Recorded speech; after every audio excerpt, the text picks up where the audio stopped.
All right, let's just jump right into this.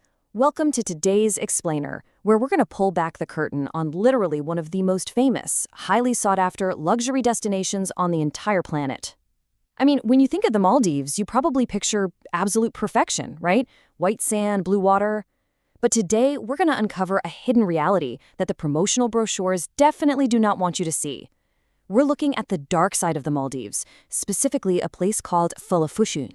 Just think about the stark contrast here for a second. On one hand, we have that idealized Instagram image we all know and love. You know, the thatched roof villas jutting out over those impossible crystal clear waters, tropical cocktails in hand, world-class five-star resorts, the whole shebang. But on the flip side, an ecological hell.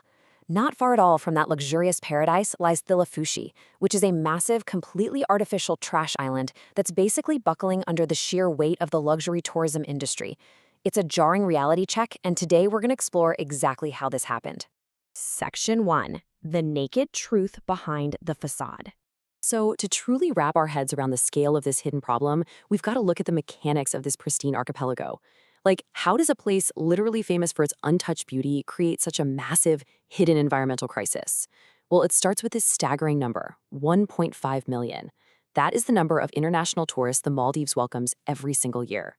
Now, obviously, this booming tourism industry brings in vital, massive revenue for the nation, but it comes with a deeply terrifying and often completely hidden burden of waste. You just can't host 1.5 million people in luxury without generating a massive footprint.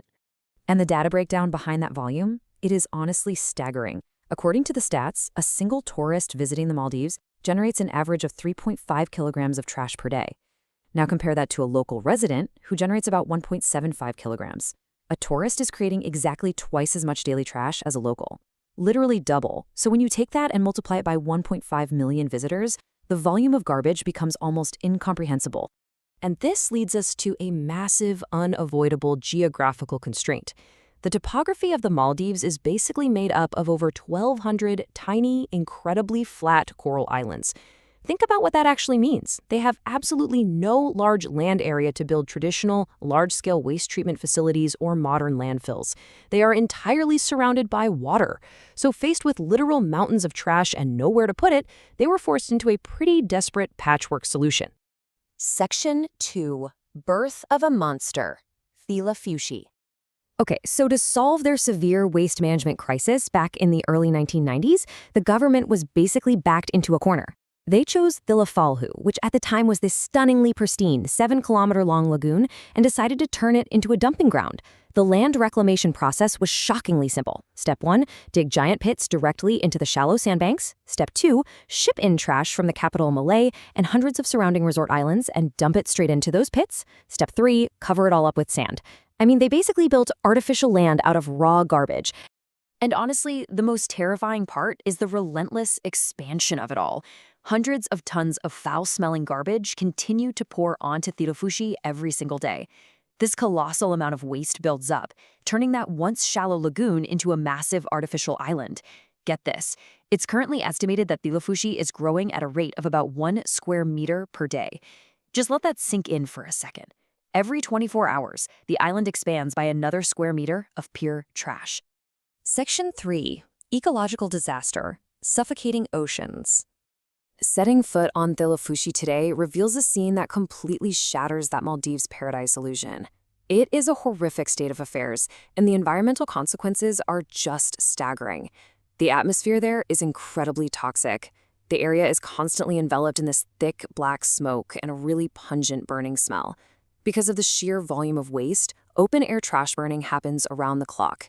This means there is a constant suffocating release of countless toxic gases like methane and a massive amount of microplastics shooting directly into the air we breathe. And the damage isn't just up in the air, it's spilling straight down into the ocean.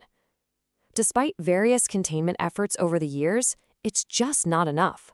A massive amount of plastic waste, raw industrial chemicals, and heavy metals are continuously leaching out of this artificial island. They're slowly, silently poisoning those stunning coral reefs and the super fragile surrounding marine habitats that the Maldives are so famous for in the first place. But, we can't just talk about the environment without acknowledging the tragic human element here too. This quote highlights the lives of what they call the ghosts on the island. To keep this massive dumping ground running, hundreds of migrant workers, mostly from Bangladesh, are brought in. And they have to work and live in absolutely horrendous conditions. We're talking no proper protective gear while operating in an environment completely swarming with flies and thick, toxic fumes. It is a devastating human toll. Section 4. Responsible tourism. Time to wake up. Now, I really don't want to leave you with just the heavy despair of this situation. The mere existence of Thulafushi should empower us to make better choices. So, what can we actually do as responsible travelers?